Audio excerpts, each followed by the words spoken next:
File जो है using list दिया है और बाइनरी फाइल जो है वो यूजिंग डिक्शनरी दिया हुआ है। तो हमको दोनों मेथड करना है। कैसे समझ में आया? जो ये मार्किंग स्कीम है इसमें CSV फाइल का आप देखेंगे कि जो भी इनपुट लेना है, जो रिकॉर्ड्स हमको क्रिएट करने हैं वो हमने इनपुट लिया, जो भी डोमेन दिया जाएगा उसका हम इनपुट लेंगे। इनपुट लेने के बाद हमने यहाँ पे लिस्ट में उसको सेव करके राइट रो में हमने लिस्ट किया। और अगर आप यहाँ पे नीचे आ जाएंगे और बाइनरी फाइल का आउटपुट प्रोग्राम देखेंगे, यहाँ पे यूजिंग डिक्शनरी दिया हुआ है। यहाँ पे ये डिक्शनरी है। अब डिक्शनरी में कैसे सेव होता है? डिक्शनरी में करने के लिए हमको डिक्शनरी का नाम और उसके कीज और इक्वल टू करके हम वैल्यूज डालते हैं। ये तो चेक कर रहे थे यहाँ पे ऐसे डिक्शनरी का नाम, उसके कीज और इक्वल्स टू करके अगर इनपुट लेना है तो ये दोनों मेथड को एक बार देख लेंगे कि लिस्ट मेथड और डिक्शनरी मेथड से कैसे सॉल्व करेंगे। तो यहाँ पे जो पहला प्रोग्राम हम लोग करने जा रहे हैं ये CSV फाइल, ये 5 मार्क्स का आएगा। CSV और बाइनरी 5 और 4 मार्क्स का आएगा, टोटल 9 मार्क्स के आएंगे। प्लस उसका जो थ्योरी है difference between CSV and binary वो भी पूछा जाएगा। तो इसको अगर अच्छे से कर ले हमारा 10 मार्क का पूरा ये प्रिपेयर हो जाएगा। तो इसका जो कोडिंग है, अगर CSV बोलेंगे तो पहला लाइन इंपोर्ट CSV लिखना है। फिर जो भी फंक्शन बोलेंगे, अगर सर्च करने बोलेंगे तो सर्च करना है, अगर क्रिएट या ऐड करने बोलेंगे तो हमको ऐड करना है। उसके लिए हम पहले कोई भी ऑब्जेक्ट लिखेंगे इक्वल्स टू ओपन, जो भी फाइल दिया रहेगा CSV फाइल या बाइनरी फाइल। अगर CSV फाइल है, ऐड करना है तो अपेंड के लिए A लिखेंगे और न्यू लाइन लिखना ज़रूरी है CSV फाइल में। और अगर यहाँ यहीं पे अगर बाइनरी होता तो इंपोर्ट पिकल लिखते ऊपर और यहाँ पे डॉट डैट लिखते, यहाँ पे AB लिखते और न्यू लाइन नहीं लिखेंगे। तो ये चीज़ आपको ध्यान में रखना है कि CSV फाइल और बाइनरी फाइल में क्या, क्योंकि 5 मार्क्स का CSV आ जाए या बाइनरी आ जाए जिसमें क्रिएट करने को आ जाए, सर्च करने को आ जाए, काउंट करने को आ जाए, नॉर्मली ये 3 प्रोग्राम दिया हुआ है सैम्पल क्वेश्चन पेपर में। प्लस इसमें हम अगर कोई मेथड मेंशन नहीं है यूजिंग डिक्शनरी या यूजिंग लिस्ट तो कोई भी मेथड हम लिख सकते हैं, लेकिन जो फिल इन द ब्लैंक्स है उसमें मेथड मेंशन रहेगा। फिल इन द ब्लैंक्स में दिया रहेगा कि लिस्ट करके कर रहे हैं उस प्रोग्राम को या डिक्शनरी यूज़ करके कर रहे हैं, तो उसको थोड़ा सा समझना पड़ेगा आपको। खाली डिफरेंस क्या हो जाएगा कि यहाँ पे हमने एक लिस्ट में डाल दिया है और फिर हमने राइट कर दिया है, पूरा सेम रहेगा। बस इसमें क्या करना है, डिक्शनरी आप राइट हैंड साइड में देखिए, डिक्शनरी है ये एक, तो इसमें हमने ओपन किया, ठीक है। यहाँ पे जब हम लेते हैं वैल्यूज़ को तो डिक्शनरी के की में हम वैल्यूज़ को डालते हैं। तो इन्होंने इनपुट करके यूज़र से लेके वैल्यू को डायरेक्ट डाल दिया है, तो ये हो जाएगा डिक्शनरी। फिर लिखते समय हम इसमें डिक्ट करके, ये लिखते समय देखिए CSV फाइल अगर है तो लिखते समय राइट रो यूज़ करेंगे और यहाँ पे लिस्ट है, डिक्शनरी है, उसको लिख देंगे। लेकिन यहाँ पे अगर हमारे पास बाइनरी फाइल है तो ऊपर हम पिकल करके शुरू करेंगे और यहाँ पे हम लिस्ट भी यूज़ कर सकते हैं, हम डिक्शनरी भी यूज़ कर सकते हैं। खाली लिस्ट यूज़ करेंगे तो उस लिस्ट में जैसे यहाँ पे ये वाला लाइन है, ये वाला जो लाइन है, इस लाइन में हमने क्या किया, एक लिस्ट में सारे वैल्यूज़ को डाल दिए हैं। और यहाँ पे हमने क्या किया है कि डिक्शनरी में सारे वैल्यूज़ को डाल दिया है। फिर अगर बाइनरी फाइल है तो डंप लिखेंगे और CSV फाइल है तो राइट रो लिखेंगे। तो ये थोड़ा सा डिफरेंस को समझ लीजिए, क्योंकि आपका एक बाइनरी और एक CSV आएगा ही, और 5 मार्क्स 4 मार्क्स का, तो हो सकता है 5 मार्क्स का CSV आ जाए या बाइनरी फाइल आ जाए। तो उसमें क्रिएट करने को बोलेंगे तो ऑलमोस्ट सेम है, खाली ऊपर इसके इंपोर्ट पिकल लिखेंगे और CSV फाइल के लिए इंपोर्ट CSV लिखेंगे। फिर डेफ जो फंक्शन हमको क्रिएट करना है उसमें ऐड, क्रिएट या राइट इन फाइल, तो ये हमारा ओपन हो जाएगा। इसमें CSV फाइल में CSV है, यहाँ पर डैट है। यहाँ पे अगर डैट मतलब बाइनरी फाइल में हमेशा AB लिखते हैं अपेंड करने के लिए, अपेंड इन बाइनरी, और CSV फाइल में खाली A लिखेंगे, उसमें न्यू लाइन लिखना ज़रूरी है। New line equals to /n, यहाँ पे अलग लाइन चेंज कर रहे हैं हम, तो ये लिखना कंपलसरी है। और नहीं तो सर्च में आपको प्रॉब्लम आएगा। अगर आप न्यू लाइन नहीं डालेंगे तो आपको सर्च में प्रॉब्लम आएगा। नेक्स्ट इज, इसमें राइटर ओपन करते हैं, राइटर यूज़ करते हैं, फिर इनपुट लेते हैं। यहाँ पे आपने देखा होगा कि हमने ये लिस्ट में डाला है, लेफ्ट हैंड साइड में राइट रो करके लिखा है। और यहीं पे अगर डिक्शनरी आ जाएगा आपके एग्जाम में तो पूरा सेम रहेगा, ऊपर इम्पोर्ट पिकल हो जाएगा, ओपन में यहाँ पे डैट आ जाएगा, यहाँ पे एपी, न्यू लाइन की ज़रूरत नहीं है। राइटर यूज़ नहीं करेंगे, उसमें तीनों इनपुट ले लेंगे, एफडी में डालेंगे और यहाँ पे हम पिकल डॉट डंप करके हम ब्रैकेट में एफडी कॉमा जो भी ऑब्जेक्ट है, ये जैसे यहाँ पे एफ आउट में लिख रहे हैं तो यहाँ पे एफ आउट लिख देंगे। तो ये डिफरेंस आपको ध्यान में देना है कि यहाँ पे एफ आउट हमने राइटर में यूज़ किया है और जब हम डंप करेंगे तो यहाँ पे डंप लिखेंगे और यहाँ पे एफ आउट लिखेंगे, कॉमा एफ आउट लिखेंगे। तो ये डिफरेंस थोड़ा सा आपको याद रखना पड़ेगा कि सीएसवी आएगा तो, क्योंकि पास होना तो इजी है क्योंकि एक सीएसवी का क्वेश्चन आएगा ही, आप इसको लिख के चले आएंगे यूजिंग लिस्ट, और सर्च आएगा या काउंट आएगा, एक बाइनरी का आएगा ही। लेकिन 100 आउट ऑफ 100 मार्क्स लाने के लिए आपको ये छोटी छोटी चीज़ें ध्यान में रखनी पड़ेगी। अब इसमें जो फिल इन द ब्लैंक्स वाला क्वेश्चन था जो अभी सीबीएसई के पेपर में है, ये वाला क्वेश्चन है, तो इसमें क्या किया है इन्होंने, डिक्शनरी यूज़ किया है। ऊपर तो इंपोर्ट पिकल रहेगा, ठीक है, अपडेट डेटा में इन्होंने डिक्शनरी यूज़ किया है। फाइल ओपन करना है तो अपडेट करते समय हम राइट मोड में ओपन करेंगे, तो हमने इसको F out equals to open temp dot dat write mode में हमने ओपन किया, जिसमें लिखना है। दो फाइल ओपन होता है, एक से पढ़ते हैं और दूसरे में, इसको आप समझ लीजिए अच्छे से थोड़ा सा। इसमें से रिकॉर्ड डॉट डैट से हम रीड कर रहे हैं और टेम डॉट डैट में हम राइट कर रहे हैं। हमने इनपुट ले लिया यूज़र से कि एम्प्लॉय आईडी डालो जिसका सैलरी अपडेट करना है। अब इसमें भी दो मेथड है। हम लोग जब पहले करते थे ट्राई एक्सेप्ट को बाहर लिखते थे, वाइल ट्रू को अंदर डालते थे। आप इसमें देख लीजिए थोड़ा सा, जब हम अपडेट करते थे, ये हमने अपडेट का प्रोग्राम ओपन किया, एक फाइल से हम रीड करेंगे, दूसरे फाइल में हम राइट करेंगे। तो इसमें हम ट्राई को हम बाहर लिखते थे और वाइल ट्रू को हम अंदर लिखते थे, बोथ आर सेम, दोनों सेम है। यहाँ पे हमने वाइल ट्रू को, ये सीबीएसई लेफ्ट हैंड साइड वाला सीबीएसई का आंसर शीट जो दिया हुआ है ये है, तो इसीलिए थोड़ा सा आपको ये ध्यान में रखना पड़ेगा।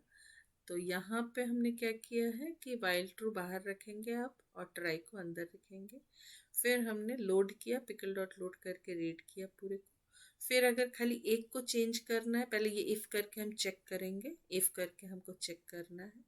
उसके बाद जिसको एडिट करना है उसको हम ले लेंगे, लेके हम एडिट करेंगे। तो इस पर्टिकुलर क्वेश्चन में हमने सारे डेटास को एक पर्टिकुलर इसका रोल नंबर या आइटम नंबर का हमने अपेंड किया हुआ है।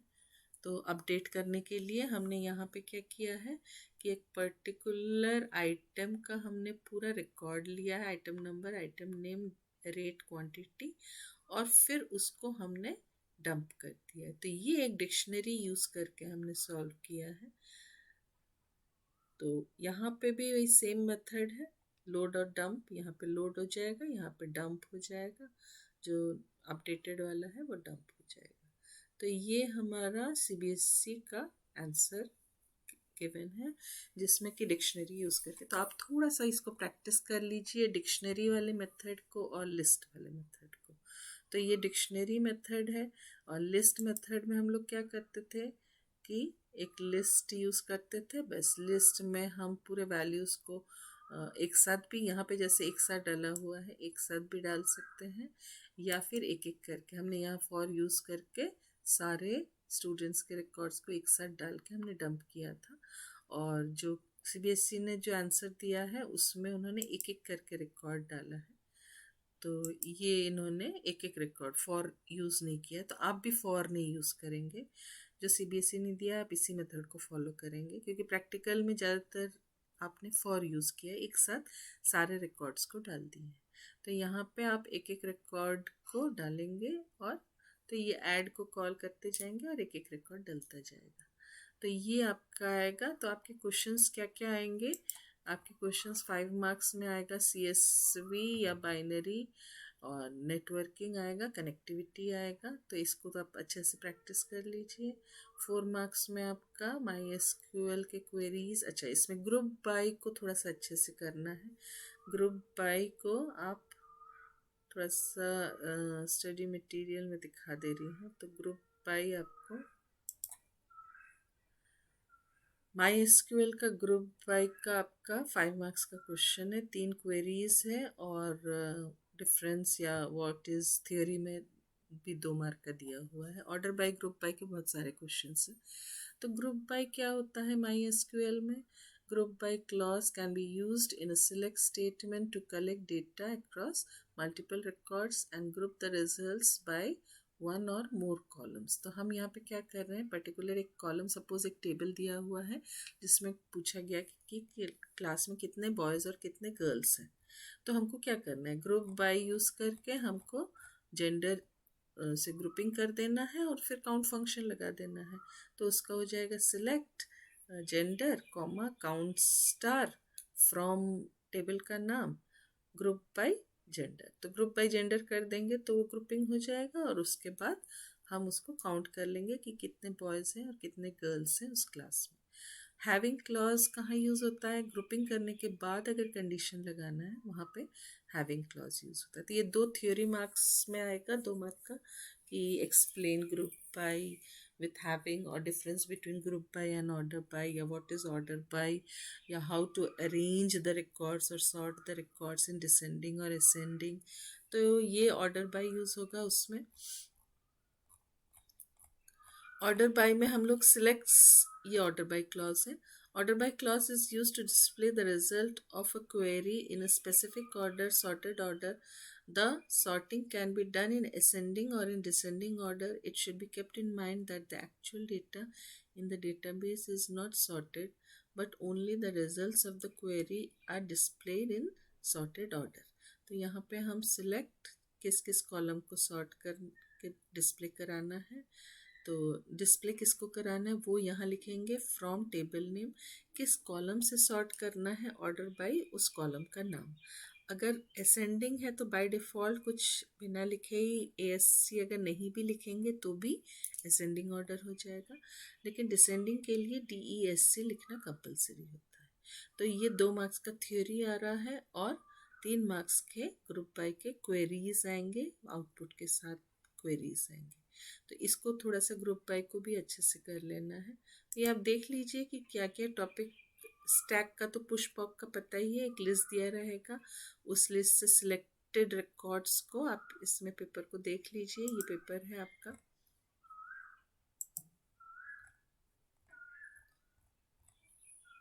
तो ये सारे 5 मार्क्स के क्वेश्चन है। CSV फाइल, ये काउंट रिकॉर्ड है, ये भी आएगा इसमें, कि जिसमें CSV फाइल में हमको रिकॉर्ड को काउंट करना है। तो ये हो गया हमारे 5 मार्क्स के क्वेश्चन। अब ये कनेक्टिविटी वाला प्रोग्राम दिया हुआ है जिसमें फिल इन द ब्लैंक्स करके पूछा गया है। तो इसका भी ICC import, connect, cursor, execute. तो ये लाइंस आप थोड़ा सा याद रखिएगा, इसको थोड़ा सा समझ लीजिए। अब नेक्स्ट हमारा ये स्ट्रिंग का एक आउटपुट आएगा। तो स्ट्रिंग का इज अपर, इज लोअर, इसको भी अच्छे से समझ लीजिए। तो ये कनेक्टिविटी के और में ये वाला क्वेश्चन है, आउटपुट क्वेश्चन है। प्रोटोकॉल्स, फिर ये केस स्टडी को आप देख लीजिएगा, ये भी 5 मार्क्स का आएगा केस स्टडी जो है। तो ये हो गया हमारा केस स्टडी। नेक्स्ट अभी हम स्टैक का प्रोग्राम आउटपुट, ये प्रोग्राम दिखाना चाह रही थी मैं। तो स्टैक का पुश और पॉप आएगा जिसमें कोई लिस्ट से सिलेक्टेड रिकॉर्ड्स को ही हमको अपेंड करना रहेगा। तो यहाँ पे स्टैक का नाम स्टैक आइटम है, पुश में हमने उस लिस्ट को जिससे हमको वैल्यूज उठा के चेक करना है। तो फॉर के इन एस आइटम में वो एक एक करके एस आइटम लिस्ट से वैल्यू उठा रहा है। इफ़ करके वो चेक कर रहा है कि अगर 75 से ज़्यादा है, more than, greater than, equal to, मतलब 75 से ज़्यादा है या इक्वल टू है, तो उसमें वो अपेंड कर रहा है। और अगर काउंट करने को भूला जाएगा तो वो काउंट भी करता रहेगा कि कितने एलिमेंट्स हैं। तो यहाँ पे क्वेश्चन पेपर में जो दिया हुआ था वो था कि स्टैक में सिलेक्टेड रिकॉर्ड्स आएंगे और दूसरा आउटपुट में वो काउंट करके the count of elements in the stack is 2, तो वो काउंट करके डिस्प्ले करेगा। तो ये हो गए पुश वाले प्रोग्राम्स। ऐसे ही पॉप वाले में भी हमको खाली चेक करना है कि अगर वो एम्प्टी है तो फिर स्टैक इज एम्प्टी, एल्स में इन्होंने स्टैक इज एम्प्टी, और नहीं एम्प्टी है नॉट इक्वल्स टू, तो इसका आंसर भी थोड़ा सा आप देख लीजिए। डेफ पॉप, पहले मैं पॉप को एक्सप्लेन कर दे रही हूँ। तो पॉप में इन्होंने क्या किया है कि लेंथ ले लिया है, और अगर लेंथ उसका नॉट इक्वल्स टू 0 मतलब वो एम्प्टी नहीं है, तभी हम पॉप करेंगे, और जो पॉप कर रहे हैं उसको हमने डिस्प्ले प्रिंट करके हमने डिस्प्ले भी करा दिया है। और एल्स में अगर वो एम्प्टी है लिस्ट स्टैक, तो वो प्रिंट करेगा stack is empty, can not delete an element. और ऊपर हमने क्या किया है कि एक लिस्ट है, उस लिस्ट का जो सेकंड कॉलम है अगर वो गोवा है तो फिर हमने उसका 0 और 1 यहाँ पे आपको दिखेगा, आउटपुट भी दिख जाएगा। जैसे यहाँ पे कस्टमर डिटेल्स दिया हुआ है, कस्टमर का नाम, उसका फ़ोन नंबर और प्लेस। तो ये हमने चेक किया कि जिसका गोवा है उसका खाली नाम और फ़ोन नंबर हमको स्टैक में डालने के लिए बोला गया था। तो ये प्रोग्राम है कि हमने कस्टमर का एक एक रिकॉर्ड उठाया, और उसके बाद अगर उसका 2 है, 2 इक्वल्स टू गोवा, क्योंकि ये 0 1 2 होता है, 0 में उसका नाम है, 1 में उसका फ़ोन नंबर है। यहाँ पे हम फॉर यूज़ करके भी एक एक रिकॉर्ड उठा सकते थे, क्योंकि कस्ट में सारे डले हुए हैं, तो हम फॉर यूज़ करके एक एक रिकॉर्ड उठा के फिर उसका 2 चेक करके हम डाल सकते थे। या फिर इन्होंने जो इस मेथड से किया है कि हर एक बार कॉल करके फिर सॉरी, तो ये स्टैक का 3 मार्क का आएगा आपका। अब इसमें एक लिस्ट का क्वेश्चन आएगा, जैसे एक फंक्शन लिखना है index list, where L is the list of elements passed as argument to the function. The function returns another list named index list that stores the indices of all non-zero element of L. तो जो भी non zero है उसका जो index value है वो store हो रहा है। तो इंडेक्स को हम फॉर आई रेंज करके हम इंडेक्स उठा सकते हैं, और फिर हम आई को यहाँ पे अपेंड कर लेंगे। किसी भी वैल्यू का अगर इंडेक्स हमको देखना है तो उसके पोजीशन से -1 उसका इंडेक्स होता है। इंडेक्स इसमें 0 से स्टार्ट होता है, पॉजिटिव इंडेक्स अगर बोला जाएगा तो 0 1 2 3 4 5 ये इंडेक्स है। तो इन्होंने आई इन रेंज करके किया। अगर नेगेटिव इंडेक्स बोलेंगे तो रिवर्स में चला के हम -1 -2 करके हम नेगेटिव इंडेक्स को भी ले सकते हैं। बाकी ये सब तो इजी है। MySQL के अगर टेबल्स को शो करना है तो शो टेबल्स, तो ये सब 3 मार्क्स के आएंगे। एक बार पेपर को देख लीजिए। आज मेरा मोटिव मेनली वही था कि CSV फाइल और बाइनरी फाइल जो है उसमें अगर जैसे ये CSV फाइल दिया हुआ है, इसमें यूजिंग लिस्ट दिया हुआ है, तो यही अगर यूजिंग डिक्शनरी आ जाएगा, अगर फिल इन द ब्लैंक्स में आ सकता है। Write a program, write a function में तो मेरे को नहीं लगता है मेंशन रहेगा कि using a list, using a dictionary. अगर मेंशन भी रहे तो ज़्यादा डिफिकल्ट नहीं है। ये है using a list left hand side का, और ये राइट हैंड साइड का यूजिंग अ डिक्शनरी, ये डिक्शनरी मेथड है। ये ऑलरेडी हम लोग पहले कर चुके हैं, लिस्ट और डिक्शनरी को यूज़ करके कैसे बाइनरी फाइल और CSV फाइल को सॉल्व करना है। बाकी अटेम्प्ट सारे क्वेश्चंस आपको करने हैं, प्लस हमको पता ही है अभी क्या क्या क्वेश्चन आएगा, ऑलरेडी हमने लिख लिया है इसको कि क्या क्या क्वेश्चंस आएंगे, तो उसको हमको अच्छे से प्रैक्टिस कर लेना है कि ये, और सैम्पल क्वेश्चन पेपर को अच्छे से देख लेना है कि उसमें से ही 2-3 क्वेश्चंस उसी में से आ जाएंगे। DDL के कमांड्स कौन कौन से हैं, DDL के कमांड्स हैं create, alter, drop. DML commands कौन कौन से हैं, DML कमांड से इंसर्ट, अपडेट, डिलीट, सिलेक्ट। तो ये हम एक पेज में सारे इंपॉर्टेंट क्वेश्चंस को हम लोग लिख लेंगे, जो आएगा ही। काउंट स्टार और काउंट कॉलम नेम में डिफरेंस ये आता है, हर पेपर में आएगा। बाकी ये जो बड़े क्वेश्चंस है 5 मार्क्स वाले, CSV फाइल, नेटवर्किंग का केस स्टडी, कनेक्टिविटी, फिर binary file, MySQL query, stack, text file, इसके सारे प्रोग्राम्स को पहले हम एक पेज में लिख के अच्छे से समझ लेंगे, फिर हम नेटवर्किंग और MySQL को अच्छे से पढ़ेंगे। बाकी ये इसमें से आप डिफरेंस भी देख लीजिएगा, टेल और सीक में डिफरेंस क्या है, या RAWRBWBAB, ये इसमें क्या डिफरेंस है, प्लस में क्या डिफरेंस है, आर और आर प्लस में क्या डिफरेंस है। तो ये पूरा एक बार आप देख लीजिए। कोई टॉपिक में अगर आपको हेल्प चाहिए तो आप कमेंट में लिख दीजिए, ताकि नेक्स्ट वीडियो में हम उसको प्रिपेयर कर सकें।